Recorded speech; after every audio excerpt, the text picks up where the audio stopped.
എറണാകുളം കോതമംഗലത്ത് കാട്ടാന വീണ് തകർന്ന കിണർ 10 മാസം പിന്നിട്ടിട്ടും നന്നാക്കിയില്ല. കോട്ടപ്പടി സ്വദേശി സിജുവിന്റെ കിണറാണ് കാട്ടാന വീണ് തകർന്നത്. നിരവധി കുടുംബങ്ങൾ കുടിവെള്ളത്തിന് ആശ്രയിക്കുന്ന കിണർ ഉടൻ നന്നാക്കാമെന്ന് അധികൃതർ ഉറപ്പു നൽകിയിരുന്നു. കോട്ടപ്പടി മുട്ടത്തുപാറയിൽ കഴിഞ്ഞ ഏപ്രിലാണ് കാട്ടാന വീണ് കിണർ തകർന്നത്. ആനയെ മയക്കുവെടിവെച്ചതിനു ശേഷം പുറത്തെത്തിക്കണമെന്ന നാട്ടുകാരുടെ ആവശ്യം അംഗീകരിക്കാതെ കിണറിന്റെ വശങ്ങളിടിച്ചാണ് ആനയെ കരയ്ക്കു കയറ്റിയത്.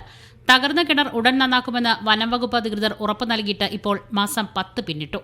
ഈ കിണർ നന്നാക്കി തരാമെന്നും ഈ ജലം നിങ്ങൾക്ക് ഉപയോഗിക്കാൻ പറ്റുന്ന രീതിക്ക് ആക്കി തരാമെന്നും പറഞ്ഞാണ് അവർ അന്ന് ആനയെ മയക്കുവെടി വെച്ച് കൊണ്ടുപോകാമെന്നാണ് പറഞ്ഞിരുന്നത്. പക്ഷേ മയക്കുവെടി വെക്കാനോ വേറൊന്നും ചെയ്യാതെ JCB ഉപയോഗിച്ച് ഈ കാണുന്ന കിണർ കുത്തിക്കീറി ആനയെ വന്ന വഴിയിലൂടെ തന്നെ ഓടിച്ച് പടക്കം പൊട്ടിച്ച് ഓടിക്കുകയാണ് ചെയ്തത്.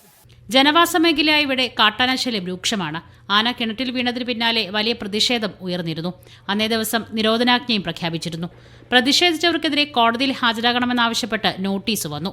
നമ്മൾ എങ്ങനെ മുമ്പോട്ട് പോകുമെന്ന് അറിയാൻ വളരെ അവസ്ഥയിലാണ്. നമ്മുടെ വീടോ കാര്യങ്ങളോ എന്ത് വേണമെങ്കിലും നമുക്ക് അവർക്ക് ഇനി തുറന്നിട്ട് കൊടുക്കുക. നമ്മൾ ആന കയറി വീട്ടിൽ കയറി നിരങ്ങട്ടെ, അല്ലെങ്കിൽ പന്നി വീട്ടിൽ കയറി നിരങ്ങട്ടെ, നമുക്ക് പ്രതികരിക്കാൻ പറ്റില്ല. കാരണം പ്രതികരിക്കുന്നവരെയൊക്കെ ഇതുപോലെ കേസിൽ കൊടുക്കുകയാണെങ്കിൽ നമ്മൾ എങ്ങനെ മുമ്പോട്ട് പോകും? പ്രതിഷേധക്കാർക്കെതിരെ നിയമ നടപടി ഒഴിവാക്കണമെന്നാവശ്യപ്പെട്ട് കോതമംഗലം MLA ആന്റണി ജോൺ മുഖ്യമന്ത്രിക്ക് നിവേദനം നൽകി. മീഡിയ 1 കൊച്ചി.